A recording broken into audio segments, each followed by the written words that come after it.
We were one family out of 6,000 residents. Small businesses, churches, and schools within a 60-block area who were evicted during the 50s through the 70s in the name of progress. But it was progress that benefited few of those it displaced. In February of 1973, 300 people in and around Nihonmachi decided something had to be done to protect the rights of those most affected by redevelopment and to preserve a historical community dating back to 1906. Over the next 2 years, it would help to shape the future of the community, sometimes in unison and others in heated controversy. The group became known as CANE, the Committee Against Nihonmachi Evictions.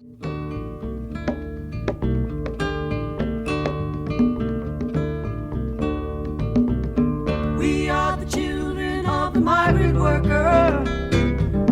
We are the offspring of the concentration camp. Sons and daughters of the railroad builder. Leave their stamp on America.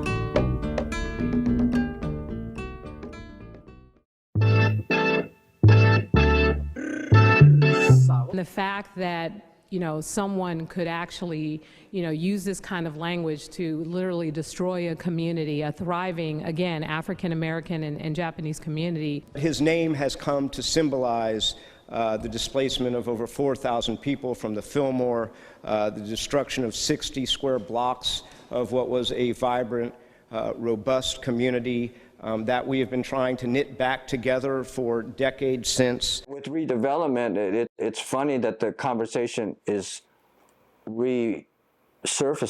And, as we were talking about earlier, I think people are talking about maybe establishing more of a historical record of what happened to the Japanese community and the African American community during redevelopment.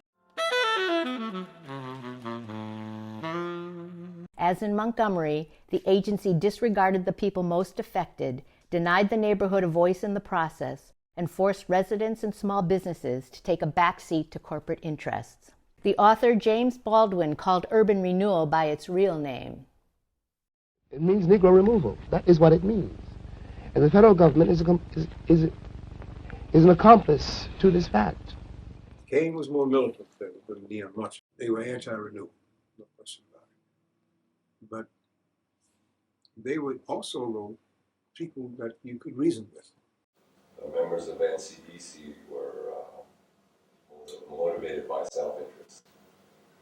And so, the consideration for other segments of the community were not really, they weren't really concerned with that. That's why Kane started, because NCDC really didn't represent the interests of non-property owners. Kane was something that I was looking for.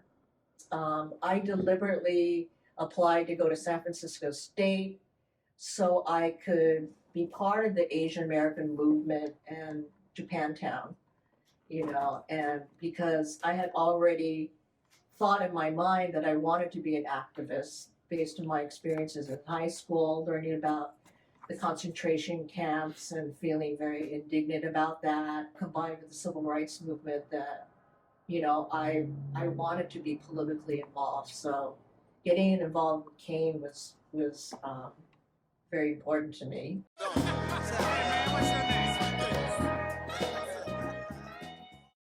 The name Kane was selected, the Committee Against Nihonmachi Eviction.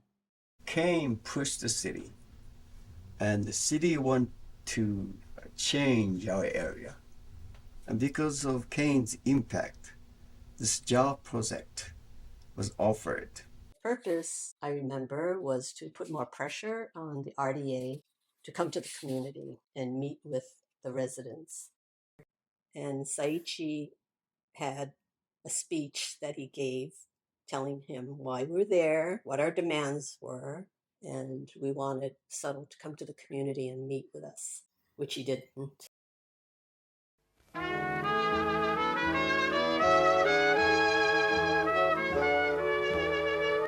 After the war ended, many Japanese returned to San Francisco only to be faced with a second forced evacuation. the result of which was the permanent destruction of the community from 25 blocks down to just 4. Today, only 3 Nihonmachis remain: San Francisco, San Jose, and Los Angeles. Each is a shadow of its former self. I feel like a lot of my childhood and my memories are here. It's very much a part of my identity and what I call home. I think that youth have such bold and brilliant ideas and can reimagine a space that does, look a little bit different, but can be a little bit more resilient and sustainable. It's really this passing of the baton, right? From the older generations to the younger generations, and the generations in the middle too. We need everyone, ultimately. And we need groups of politically informed folks that have a stronger understanding of, or that have a vision, a more radical vision for the community that's for the community, by the community. That's crucial. He said, okay, you had to come up with $3 million and you gave us 30 days, right? And we couldn't do it.